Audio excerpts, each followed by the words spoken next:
যুবকরা, বিয়ে তো করব আমরা, বিয়ে করতে হবে মেয়েদের 4টা গুণ দেখে। কয়টা? 4টা গুণ দেখে বিয়ে করতে হবে। একটা মেয়ের মধ্যে যদি এই 4টা গুণ থাকে তাহলে এই মেয়েটাকে বিয়ে করবে, আর যদি 4টা গুণ না থাকে তাহলে ওই মেয়েকে বিয়ে করা যাবে না। আল্লাহর হাবিব বলেন, তুনকাহুল মারআতু লিআরবাইন, লিমালিহা ওয়ালি জামালিহা ওয়ালি হাসাবিহা ওয়ালি দীনিহা ফাজফার বিযাতিদ্দিন। আল্লাহর হাবিব সাল্লাল্লাহু আলাইহি ওয়াসাল্লাম বলেন, তুনকাহুল মারআতু লিআরবাইন, একটা পুরুষ বিয়ে করবে 4টা গুণ দেখে। লিমালিহা, তার সম্পদ, ওয়ালি জামালিহা, তার সৌন্দর্য, ওয়ালি হাসাবিহা, এবং তার বংশমর্যাদা, ওয়ালি দীনিহা, এবং তার দিনদারিতা। ফাজফার বিযাতিদ্দিন, অর্থাৎ দিনদারিতাটাকে একটু বেশি অগ্রাধিকার দিতে হবে। কারণ যেই মেয়েটার মধ্যে দিন আছে তার মধ্যে সব কিছু আছে, আর যার মধ্যে দিন নাই তার মধ্যে কিছু নাই। ঠিক কিনা বলেন? যার মধ্যে দিন নেই তার মধ্যে কিছুই নেই। মনে রাখতে হবে, যদি দিন থাকে আর বাকি 3টা গুণ, বাকি 3টা কোয়ালিটি যদি একটু কমও থাকে, ওই মেয়েটাকে বিয়ে করতে হবে। তার কারণ হলো দিনটাই হচ্ছে সর্বোত্তম, বাকি 3টা জিনিস একটু কম থাকলেও ওই মেয়েটাকে বিয়ে করা যাবে। কথা বলেন ঠিক কিনা? কারণ হচ্ছে একটা দিনদার মেয়ের গর্ভ থেকে আল্লাহর ওলি বের হয়, আর একটা দায়ুস মহিলার গর্ভ থেকে খারাপ সন্তান বের হয়। ঠিক কিনা বলেন? তার কারণ হলো গাছটা যেমন ফলটাও তেমন। মেয়েটা যদি ভালো হয় তার গর্ভ থেকে আল্লাহর ওলি বের হবে, আর মেয়েটা যদি খারাপ হয় তার গর্ভ থেকে তসলিমা নাসরিন বের হবে। ঠিক কিনা বলেন? এই জন্য দিনদারিতাটাকে অবশ্যই ভালো করে দেখতে হবে। আমরা যদি আল্লাহর ওলিদের জীবনীটাকে একটু ভালো করে লক্ষ্য করি, আব্দুল কাদের জিলানী রাহমাতুল্লাহি আলাইহি, যিনার মা ছিলেন উম্মুল খায়ের মা ফাতেমা, যিনি জীবনে কোনো পরপুরুষের সামনে যায় নাই। আব্দুল কাদের জিলানী রাহমাতুল্লাহি আলাইহি, তিনি যখন মায়ের গর্ভের মধ্যে ছিলেন, তার মা তাকে গর্ভ নিয়ে শুধুমাত্র কোরআন তেলাওয়াত করেছে।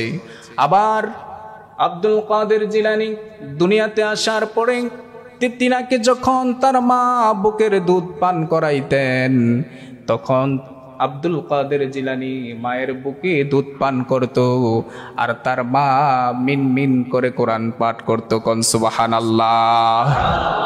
এই জন্য রব্বুল আলামিন আব্দুল কাদের জিলানী রাহমাতুল্লাহি আলাইহিকে 18 পারা কোরআনের হাফেজ বানিয়ে দিয়েছে। কোন সুবহানাল্লাহ। এই জন্য প্রিয় ভাইয়েরা, বিয়ে যেহেতু আমরা করবই, একটা নেককার মেয়ে দেখে করতে হবে। ঠিক কিনা? আপনি যদি ফলটা ভালো চান, আমরা কাটা গাছ লাগিয়ে আঙ্গুরের আশা করতে পারি না। আঙ্গুর যদি খেতে চাই তাহলে আঙ্গুর গাছ লাগাতে হবে, অর্থাৎ ভালো ফল যদি খেতে চাই ফলটাও ভালো লাগাতে হবে। ঠিক কিনা? আবার আমাদের সমাজে দেখা গেছে বিয়ে করার পরে কিছু কিছু যুবক স্ত্রীর গর্ভে যদি কন্যা সন্তান জন্মগ্রহণ করে তাহলে সেই স্ত্রীর উপরে খারাপ আচরণ করে। এমন ছেলে আছে না নাই? এমন স্বামী আছে না নাই? ছেলে দেওয়ার মালিক কে আর মেয়ে দেওয়ার মালিক কে? ছেলেও দেয় আল্লাহ, মেয়েও দেয় আল্লাহ। সুতরাং ওই স্ত্রীর উপরে টর্চার করা যাবে না, স্ত্রীর সাথে খারাপ আচরণ করা যাবে না। আল্লাহর হাবিব সাল্লাল্লাহু আলাইহি ওয়াসাল্লাম বলেন, মান আলা সালাসা বানাতিন ফাআদ্দাবাহুন্না ওয়া যাওয়াজাহুন্না ফাআহসানা ইলাইহিন্না ফালাহুল জান্নাহ। আল্লাহর হাবিব সাল্লাল্লাহু আলাইহি ওয়াসাল্লাম বলেন, যে ব্যক্তি 3টি কন্যা সন্তান লালন পালন করলো, তাদেরকে উত্তম আচরণ শিক্ষা দিল এবং তাদেরকে ভালো পাত্র দেখে বিয়ে দিল, বিয়ের পরে তাদের সাথে সুসম্পর্ক বজায় রাখলো, ফালাহুল জান্নাহ, ওই সমস্ত পিতা মাতাদের জন্য রয়েছে আল্লাহর জান্নাত। কোন সুবহানাল্লাহ।